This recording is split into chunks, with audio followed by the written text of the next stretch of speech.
بسم اللہ الرحمن الرحیم۔ معزز ناظرین اکرام، السلام علیکم۔ ایک فاتح کی حیثیت سے منصور بن احمد اور اس کے دونوں ساتھی حسام الدین اور شرف الدین اپنے لشکر کو لے کر کوہستان قیچاک کی وادیوں میں داخل ہوئے۔ وادی میں لوئی تاشی اور یانگ خان کی سرکردگی میں جو لشکر بھی تھے، انہوں نے شاندار انداز میں اپنے آنے والے لشکر کا استقبال کیا۔ چونکہ منگولوں کے ایک لشکر نے منصور بن احمد کا تعاقب کیا تھا اور منگولوں کے لشکر کا مکمل طور پر خاتمہ کر دیا گیا تھا، لہٰذا منصور بن احمد اپنے ساتھ ان گنت فالتو گھوڑے بھی لے کر آیا تھا۔ اس کے علاوہ سارے لشکری اپنے اپنے گھوڑوں پر ہلاکو خان کے پڑاؤ سے حاصل ہونے والا سامان بھی رکھے ہوئے تھے۔ جیسے ہی لوئی تاشی اور یانگ خان استقبال کے لیے سامنے آئے تو منصور بن احمد، شرف الدین اور حسام الدین تینوں اپنے گھوڑوں سے اتر کر ان سے گلے ملے۔ اس کے بعد لوئی تاشی کی طرف دیکھتے ہوئے منصور بن احمد کہنے لگا، لوئی تاشی، جس وقت ہم نے ہلاکو خان کے پڑاؤ پر حملہ کرنا تھا، اس سے پہلے میں نے اپنے لشکریوں کو اجازت دے دی تھی کہ ہلاکو خان کے پڑاؤ سے جو بھی وہ ضرورت کی چیز محسوس کریں اور یہ جانیں کہ وہ اپنے گھوڑے پر لاد کر سفر کر سکتے ہیں، اٹھا لیں۔ تاشی، میں چاہتا ہوں یہ لشکری ہلاکو خان کے پڑاؤ سے جو چیزیں لائے ہیں وہ ان کی ملکیت سمجھی جائیں۔ لوئی تاشی نے اس موقع پر ایک گہری نگاہ منصور بن احمد پر ڈالی، پھر کہنے لگا، آپ کیسی گفتگو کر رہے ہیں؟ آپ ہمارے امیر ہیں، یہ فیصلہ آپ نے کرنا ہے، یہ کام میرا نہیں۔ آپ جو کہیں گے ہم نے اس پر عمل کرنا ہے۔ میں سمجھتا ہوں آپ کا یہ فیصلہ بڑا احسن ہے۔ اس طرح لشکریوں کی حوصلہ افزائی ہوگی اور آنے والے دور میں وہ پہلے کی نسبت زیادہ بہتر انداز میں ہلاکو خان اور اس کے لشکریوں کے خلاف ضرب لگا سکیں گے۔ لوئی تاشی کا جواب سن کر منصور بن احمد خوش ہو گیا تھا۔ اس نے لشکریوں کو اپنے اپنے ٹھکانوں کی طرف جانے کی اجازت دے دی تھی۔ منصور جب اس عمارت میں چلا گیا جس میں اس کی رہائش تھی، تب لوئی تاشی نے ہاتھ کے اشارے سے حسام الدین اور شرف الدین کو بلایا۔ دونوں لوئی تاشی کے ساتھ ہو لیے۔ یانگ خان بھی ان کے ساتھ تھا۔ لوئی تاشی لے کر انہیں اپنے گھر کے دیوان خانے میں جا بیٹھا۔ اس کے بعد فراتاتار قبائل کے دو لشکریوں نے کیتھرین اور سیمر کو جو اٹھا کر وہاں لا کر ایک کمرے میں بند کر دیا تھا، اس کی ساری تفصیل کہہ دی تھی۔ یہ سب کچھ جاننے کے بعد حسام الدین اور شرف الدین تھوڑی دیر تک مسکراتے رہے، پھر ایک دوسرے کی طرف دیکھا، یہاں تک کہ شرف الدین بولا اور کہنے لگا، لوئی تاشی، ان دونوں لشکریوں نے جو کام کیا ہے، ایسا انہوں نے ایک عقیدت اور ارادت مندی کے تحت کیا ہے اور انہیں مورد الزام نہیں ٹھہرایا جا سکتا، نہ ان دونوں کے خلاف کوئی تادیبی کارروائی کی جا سکتی ہے۔ لیکن ابھی ان لڑکیوں کا ذکر امیر منصور بن احمد سے نہ کیا جائے۔ میرے اور حسام الدین کے اہل خانہ حمص اور اربل سے ہو سکتا ہے 1-2 دن تک یہاں پہنچ جائیں، لہٰذا ہم اپنے اہل خانہ کے ساتھ رہنا شروع کر دیں گے۔ لیکن جہاں تک امیر منصور کا تعلق ہے تو ان کے اہل خانہ سب بغداد میں قتل کر دیے گئے ہیں۔ ان کا بغداد میں ایک بڑا خاندان تھا اور اس سارے خاندان کا کام تمام کر دیا گیا ہے۔ اس بنا پر منصور بن احمد اکثر تنہائی میں اداس اور افسردہ ہوتا ہے۔ اگر تو وہ دونوں لڑکیاں بخوشی منصور بن احمد کو اپنی زندگی کا ساتھی بنانے کے لیے تیار ہو جائیں تو میں سمجھتا ہوں اس سے منصور بن احمد کی زندگی میں تبدیلی آ سکتی ہے۔ تم لوگوں نے جو ان پر اسلام کی حقانیت ظاہر کرنے کے لیے ایک مبلغ مقرر کیا ہے، وہ بھی بڑا احسن اقدام ہے۔ اس پر لوئی تاشی بولا اور کہنے لگا، جس کمرے میں انہیں رکھا گیا ہے، میں آج انہیں وہاں سے نکالنے لگا ہوں۔ میری حویلی سے ملحق ایک مکان خالی پڑا ہے، 2 کمرے ہیں، برآمدہ ہے، صحن ہے، ان دونوں کو یہاں منتقل کرنے لگا ہوں۔ ان پر نکاح بھی رکھی جائے گی تاکہ وہ یہاں سے بھاگنے کی کوشش نہ کریں۔ مبلغ پہلے کی طرح انہیں تبلیغ کرتا رہے گا اور ان پر اسلام کی حقانیت پیش کرتا رہے گا۔ اس کے ساتھ ہی ان کا بہترین انداز میں خیال رکھا جائے گا۔ میں اپنے اہل خانہ سے کہوں گا کہ فی الحال اس بات کو راز رکھا جائے، کسی پر ظاہر نہ کیا جائے کہ آرمینیا کے بادشاہ ہیشون کی بیٹی کیتھرائن اور ہلاکو خان کی بیوی دوقوزہ کی چھوٹی بہن یہاں ہمارے پاس ہے۔ شرف الدین اور حسام الدین دونوں نے اس سے اتفاق کیا تھا۔ پھر لوئی تاشی جگہ سے اٹھا، شرف الدین اور حسام الدین سے کہنے لگا، آپ دونوں اور یانگ خان میرے ساتھ آئیں، ان لڑکیوں کو عزت کے ساتھ یہاں لاتے ہیں۔ چاروں باہر نکلے۔ دونوں لشکری ابھی تک باہر ہی کھڑے تھے۔ انہیں ساتھ لیا گیا۔ اس کمرے کا قفل کھولا گیا جس میں کیتھرین اور سیمر کو رکھا گیا تھا۔ پھر لوئی تاشی انہیں مخاطب کر کے کہنے لگا، تم دونوں کی حیثیت میری بیٹیوں کی سی ہے، گھبرانے اور فکر مند ہونے کی ضرورت نہیں ہے۔ جو لشکری تمہیں یہاں لائے ہیں انہوں نے تمہیں اس کمرے میں رکھ کر تمہارے ساتھ زیادتی کی ہے، تمہیں یہاں نہیں رکھنا چاہیے تھا۔ تم دونوں قابل عزت ہو، ہماری بیٹیاں ہو، ہمارے ساتھ آؤ۔ لوئی تاشی انہیں ساتھ لے کر آیا اور اس کی حویلی کے برابر جو مکان تھا وہ اس میں داخل ہوئے۔ پھر وہ باری باری کیتھرین اور سیمر کی طرف دیکھتے ہوئے کہنے لگا، اب یہ مکان تم دونوں کی رہائش گاہ ہے، ساتھ والا مکان میرا ہے۔ جس وقت ہمارے موجودہ امیر منصور بن احمد یہاں نہیں آئے تھے میں یہاں کے لشکریوں کا امیر تھا۔ میرا نام لوئی تاشی ہے، میرے ساتھ یہ یانگ خان ہے، یہ ان دنوں نائب سالار ہوا کرتا تھا۔ اب میرے ساتھ یہ دو حضرات حسام الدین اور شرف الدین ہیں، یہ ہمارے امیر منصور بن احمد کے پرانے دوست ہیں اور بغداد کے بہترین سالاروں میں ان کا شمار کیا جاتا تھا۔ ان دونوں کے اہل خانہ حمص اور اربل میں تھے۔ اب ایک دو روز تک ان کے اہل خانہ یہاں پہنچ جائیں گے۔ جہاں تک ہمارے امیر منصور بن احمد کا تعلق ہے تو بغداد میں ان کا بہت بڑا خاندان تھا، ان کے ماں باپ، بہن بھائی، حتیٰ کہ ان کے دادا اور دادی بھی زندہ تھے، اور منگول لشکریوں نے ان سب کو موت کی گھاٹ اتار دیا ہے۔ یہ حالات تم دونوں سے اس لیے کہے گئے ہیں کہ منگولوں نے مسلمانوں پر ناحق ظلم اور جبر کیا ہے۔ ایسا ظلم اور جبر تم پر نہیں کیا جائے گا۔ اب تم یہاں قیام کرو، میں اپنی بیوی اور اپنی بیٹی سے کہتا ہوں وہ یہاں آئیں گی، تم دونوں کا وہ بہترین خیال رکھیں گی، اور ساتھ ہی تم دونوں کے لیے مختلف لباس اور ضروریات کا دوسرا سامان بھی مہیا کیا جائے گا۔ میرے دونوں بچیوں، ایک بات یاد رکھنا، یہاں سے چپکے سے نکل کر بھاگنے کی کوشش مت کرنا، اس لیے کہ چاروں طرف کڑا پہرا ہوتا ہے، کسی نے تمہیں پکڑ لیا تو ناحق تمہیں موت کی گھاٹ اتار دے گا۔ اس کے ساتھ ہی لوئی تاشی، یانگ خان، حسام الدین اور شرف الدین وہاں سے نکل گئے تھے۔ یانگ خان، شرف الدین اور حسام الدین اپنی رہائش گاہوں کی طرف چلے گئے تھے۔ لوئی تاشی اپنے گھر میں داخل ہوا اور اپنی بیوی اور بیٹی کو اس نے کیتھرین اور سیمر کی طرف بھیج دیا تھا۔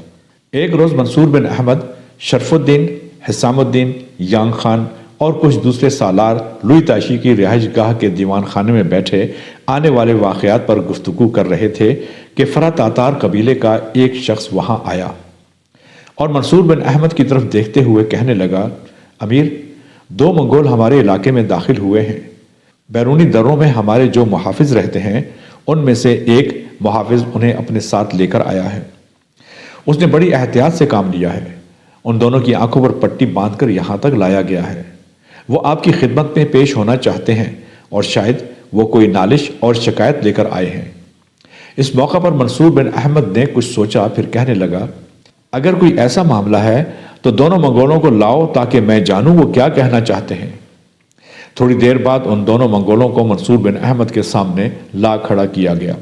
اس موقع پر لوئی تاشی منصور بن احمد کی طرف اشارہ کرتے ہوئے ان دونوں منگولوں کو مخاطب کر کے کہنے لگا، یہ ہمارے امیر، ہمارے سربراہ منصور بن احمد ہیں، کہو تم کیا کہنا چاہتے ہو۔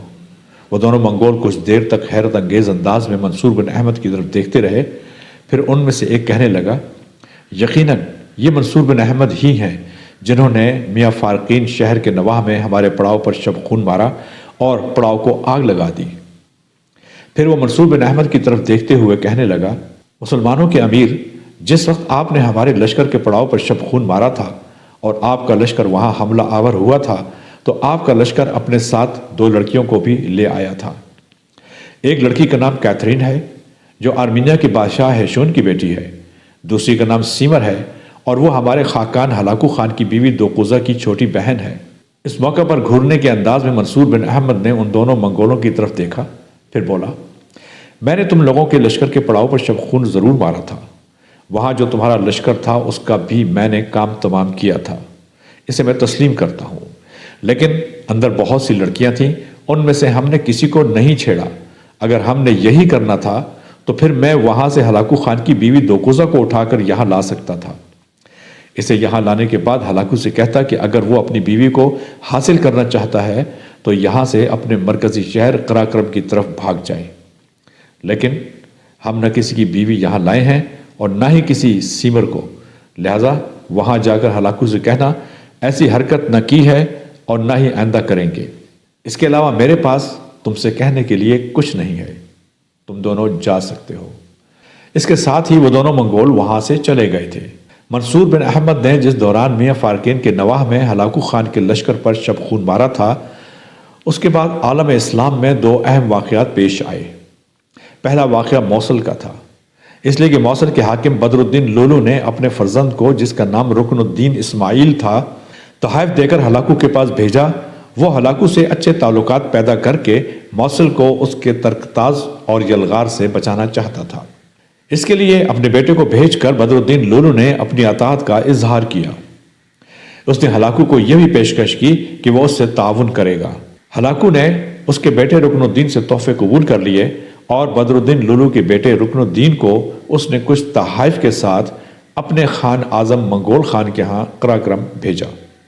جب لولو کو اپنے بیٹے کی اطلاع ملنے میں تاخیر ہوئی تو اس نے اپنے دوسرے دو بیٹوں شمس الدین اسحاق اور علاء الدین کو دوبارہ تحائف دے کر ہلاکو خان کی طرف بھیجا۔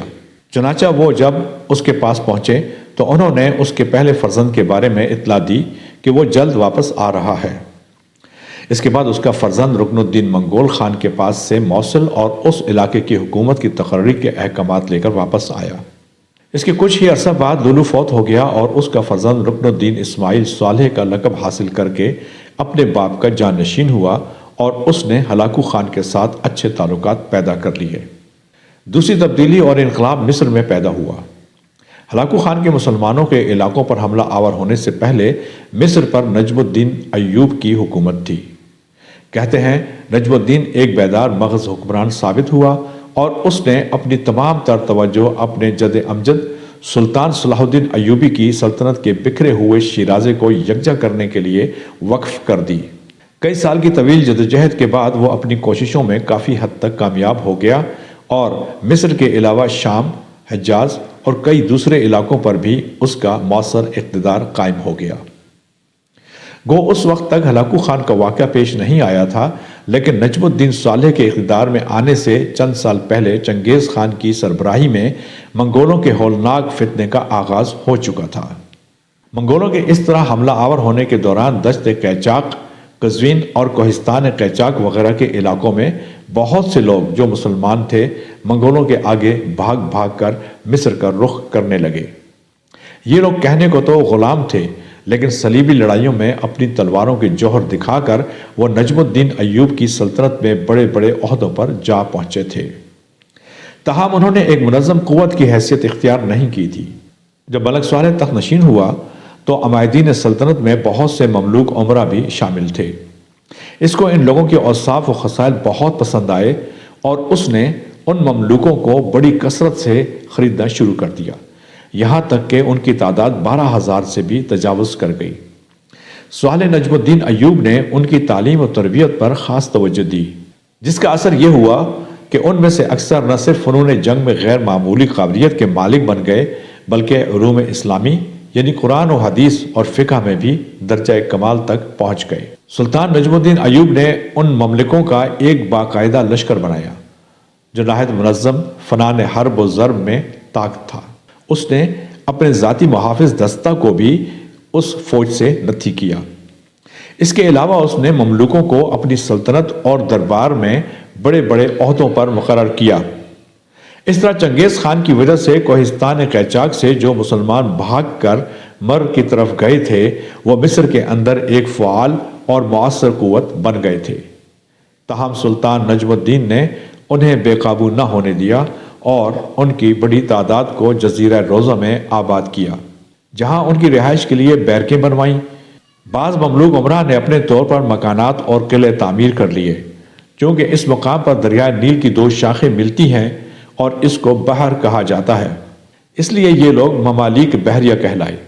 کچھ دوسرے مملوک یعنی غلاموں نے سلطان صلاح الدین ایوبی کی تعمیر کردہ قلعہ قاہرہ کے برجوں میں سکونت اختیار کی اور برجوں کی نسبت سے تاریخ کے اوراق میں انہیں مملوک برجمی کا نام دیا گیا۔ یہ انہی قیچاق کے غلاموں کا حوصلہ اور جرأت مندی تھی کہ جب یورپی صلیبوں کا باسی کڑی میں ابال آیا اور انہوں نے فرانس کے بادشاہ لوئی نہم کی قیادت میں 7ویں صلیبی جنگ چھیڑ دی تو اس جنگ کے دوران ان کا سب سے اہم ہدف مصر تھا۔ عیسائی مورخین کا بیان ہے کہ تمام صلیبی جنگوں میں یہی جنگ حقیقی معنوں میں مقدس صلیبی جہاد کہلائے جانے کے مستحق ہے، کیونکہ فرانس کے بادشاہ لوئی نہم نے مشرق پر دینی جذبہ اور مذہبی جوش کے ساتھ چڑھائی کی تھی۔ اس کا مقصد مقدس علاقوں کو مسلمانوں کے پنجے سے چھڑا کر مسیحیت کے جھنڈے کو بلند کرنا تھا۔ اس کے پیشرو صلیبی جنگجو ارض مشرق پر صرف دینی جذبے کی بنا پر حملہ آور نہیں ہوئے تھے، بلکہ اس لیے بھی کہ اموال اور قیدیوں سے اپنے آپ کو مالا مال کر لیں اور وہاں کے سرسبز و شاداب خطوں میں اپنی مملکت قائم کریں۔ ان مورخین نے فرانس کے بادشاہ لوئی نہم کی سیرت اور کردار کی بڑی تعریفیں کی اور لکھا ہے کہ وہ ایک نیک، نہایت پرہیزگار، بے لوث، درویش صفت، عبادت گزار اور نیک تنیت بادشاہ تھا، جس کا دل دین مسیحی کی محبت کی جذبت سے معمور تھا۔ میدان جنگ میں وہ شجاعت کا پیکر ہو جاتا تھا اور مصیبت کے وقت وہ استقامت کو ہاتھ سے نہ جانے دیتا تھا۔ چنانچہ عیسائی اس کو آج تک سینٹ لوئی کے نام سے یاد کرتے ہیں۔ مصر پر حملہ آور ہونے سے فرانس کے بادشاہ لوئی کا مقصد یہ تھا کہ اس ملک پر قبضہ کرنے کے بعد بیت المقدس، فلسطین اور شام کے دوسرے مقدس مقامات پر قبضہ کرنے میں کوئی طاقت اس کے ہمسر نہ ہو سکے گی، کیونکہ اس زمانے میں مصر ہی اسلام کے اقتدار کا سب سے بڑا مرکز تھا۔ فرانس کا بادشاہ لوئی ایک جرار لشکر کے ساتھ مصر کی طرف بڑھا اور دمیاط کے اہم شہر کا محاصرہ کر لیا۔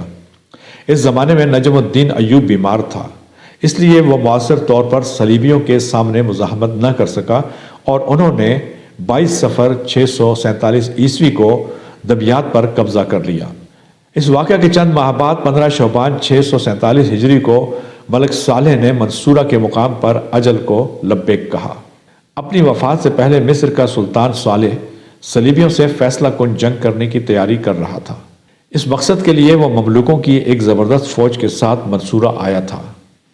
سلطان کی عدالت کے پیش نظر اس کی ملکہ شجرہ در بھی اس کے ساتھ منصورہ میں مقیم تھی۔ وہ ایک نہایت زیرک، حوصلہ مند اور شجاع خاتون تھی۔ اس نے اپنے شوہر کی موت کو مصلحت کے تحت مخفی رکھا اور اس کے نوجوان بیٹے توران شاہ کو، جو ان دنوں حسن کناہ میں مقیم تھا، منصورہ بلا بھیجا۔ لیکن اس سے پہلے کہ توران شاہ منصورہ پہنچتا، صلیبی لشکر دمیاط سے نکل کر منصورہ پہنچ گیا اور مسلمانوں سے لڑائی چھیڑ دی۔ کوہستان قیچاق کے مملوک مصر کے لشکر پہلے سے ہی صلیبیوں سے دو دو ہاتھ کرنے کے لیے بے تاب ہو رہے تھے۔ چنانچہ مملوکوں کے اس لشکر نے ملکہ شجر کی قیادت میں صلیبی لشکر کا تیروں، تلواروں اور نیزوں سے ایسا پرجوش استقبال کیا کہ وہم و گمان میں ہی نہیں آ سکتا تھا۔ اس موقع پر مملوکوں کے لشکر کے ایک نوجوان نے شجاعت اور جان بازی کا حیرت انگیز مظاہرہ کیا۔ ایک عربی گھوڑے پر سوار ہو کر وہ بجلی کی سی تیزی کے ساتھ صلیبی لشکر میں گھس گیا اور ہر طرف لاشوں کے انبار لگا دیے۔ صلیبی جنگجو گروہ اس کو گھیرے میں لینے کی کوشش کرتے تھے، لیکن وہ ہر بار ان کی صفوں کو درہم برہم کرتا ہوا دوسری طرف نکل جاتا تھا اور وہاں بھی اپنے جان بازانہ ہنر سے تہلکہ مچا دیتا تھا۔ یہ جان باز ملک صالح کا غلام بیبرس بندقدار تھا۔ منصورہ کی جنگ میں اس نے عسکری صلاحیتوں اور تحور اور شجاعت کا ایسا بھرپور مظاہرہ کیا کہ سب مسلمانوں کی نگاہ کا مرکز بن گیا۔ کئی دن تک صلیبیوں اور مسلمانوں میں خوفناک جھڑپیں ہوتی رہیں، یہاں تک کہ صلیبی لشکر سخت پریشان حالی میں مبتلا ہو گیا۔ تاہم فرانس کے بادشاہ کی موجودگی سے ان کی ہمت بندی رہی۔ اسی دوران توران شاہ بھی اپنے لشکر کے ساتھ منصورہ پہنچ گیا اور مسلمانوں کی قوت دو چند ہو گئی۔ توران شاہ کے پہنچنے پر ملک صالح کی موت کا اعلان کر دیا گیا اور عمرہ نے اس کے بیٹے توران شاہ کو ملک معظم کا خطاب دے کر تخت پر بٹھا دیا۔ توران شاہ نے اس موقع پر بڑی عاقبت نا اندیشی سے کام لیا۔ اس نے بیان مصری حاکموں اور امیروں کو، جو ممالک بحری سے تعلق رکھتے تھے، معزول کر دیا اور ان کی جگہ برجی مملوکوں کو مقرر کیا۔ دوسری طرف بادشاہ لوئی نے دیکھا کہ مسلمانوں کے مقابلے میں کامیابی ناممکن ہے، تو اس نے اپنے لشکریوں کو دمیاط کی شمالی جانب سے ہٹ جانے کا حکم دیا۔ صلیبی بادشاہ نے 648 ہجری بمطابق 1250 عیسوی میں شام کے وقت منظم طریقے سے پسپا ہونے کا فیصلہ کیا، لیکن مسلمان ان کی نقل و حرکت پر گہری نظر رکھے ہوئے تھے۔ انہوں نے تہیہ کر رکھا تھا کہ فرانس کی صلیبیوں کو یہاں سے بچ کر نہیں نکلنے دیں گے۔ چنانچہ صلیبیوں نے جو ہی کوچ کی تیاری کی، مسلمانوں نے ان کو چاروں طرف سے گھیر لیا۔ صلیبیوں کے لیے اب جائے رفتن نہ پائے ماندن والا معاملہ تھا۔ وہ اپنے آپ کو بچانے کے لیے جان توڑ کر لڑے، لیکن مسلمانوں کے پرجوش حملوں کے سامنے ان کی کچھ پیش نہ گئی۔ مملوکوں کے ایک برق رفتار دستے نے، جس کی قیادت امیر بیبرس بندکدار کر رہا تھا، آنن فانن صلیبی لشکر کا قلب توڑ کر رکھ دیا۔ شہنشاہ لوئی اور اس کے کئی سرداروں کو عین میدان میں گرفتار کر لیا۔ اس طرح 7ویں صلیبی جنگ عیسائیوں کی ذلت آمیز شکست پر ختم ہوئی۔ نجم الدین ایوب کے بیٹے نے منصورہ کی جنگ ختم ہوتے ہی کچھ ایسے کام کیے جس سے بحری مملوک ناراض ہو گئے اور ان کی نفرت کا لاوا پھٹ پڑا، اور سلطان کے ذاتی محافظوں کو اپنے ساتھ ملا کر اس کو قتل کرنے کا منصوبہ بنا لیا۔ ایک فرانسیسی مورخ دی جان ویل نے، جو شاہ لوئی کے ساتھ مصر گیا تھا اور اس کے ساتھ اسیر ہو گیا تھا، توران شاہ کو اپنی آنکھوں کے سامنے قتل ہوتے دیکھا۔ توران شاہ کے قتل کے بعد بحری مملکوں نے ملکہ شجرۃ الدر کو المستعصم الصالحہ المملکۃ المسلمین عفت الدنیا والدین ام ملک المنصور خلیل کا لقب دے کر مصر کے تخت حکومت پر بٹھا دیا۔ ملکہ شجرۃ الدر کے سامنے سب سے پہلے یہ مسئلہ درپیش ہوا کہ شاہ لوئی اور اس کے ساتھیوں کے ساتھ کیا سلوک کیا جائے، اس لیے کہ فرانس کا بادشاہ جنگ کے دوران گرفتار ہو گیا تھا۔ مملوک امراء کے مشورے سے اس نے شاہ لوئی کو پیغام بھیجا کہ اگر صلیبی سرزمین مصر سے فوراً نکل جانے کا عہد کر لیں اور اس کے ساتھ تاوان جنگ اور فدیہ کے طور پر ایک کثیر رقم حکومت مصر کو ادا کریں تو بادشاہ سمیت تمام جنگی قیدیوں کو رہا کر دیا جائے گا۔ فرانس کے بادشاہ لوئی نے یہ ذلت آمیز شرطیں بغیر کسی شرط کے قبول کر لیں۔ چنانچہ 1.5 ماہ کی قید کے بعد فرانس کا بادشاہ لوئی رہا کر دیا گیا اور اپنے شکست خوردہ لشکریوں اور امیروں کے ساتھ مصر پر حسد کی نگاہ ڈالتا ہوا سمندر کے راستے روانہ ہو گیا۔ ملکہ شجرۃ الدر کے بعد مصر کے اندر وقتی طور پر ہیجان پیدا ہوا، لیکن علماء اور امام سلطنت نے اس موقع پر دانش بندی سے کام لیا اور کوہستان قیچاک کے ایک غلام چنگیز خان کے حملہ آور ہونے کی وجہ سے وہاں سے بھاگ کر مصر کی طرف گیا تھا، اس کو مصر کا حکمران بنا دیا۔ اس کا نام قطز تھا۔ رکن الدین بیبرس کو لشکریوں کا سالار بنا دیا گیا۔ اس طرح مصر کے حکمران قطز اور سپہ سالار رکن الدین بیبرس دونوں مل کر ہلاکو کے ترکتاز یلغار کو جنوب کی طرف بڑھنے سے روکنے کے لیے اپنی تیاریوں میں لگ گئے تھے۔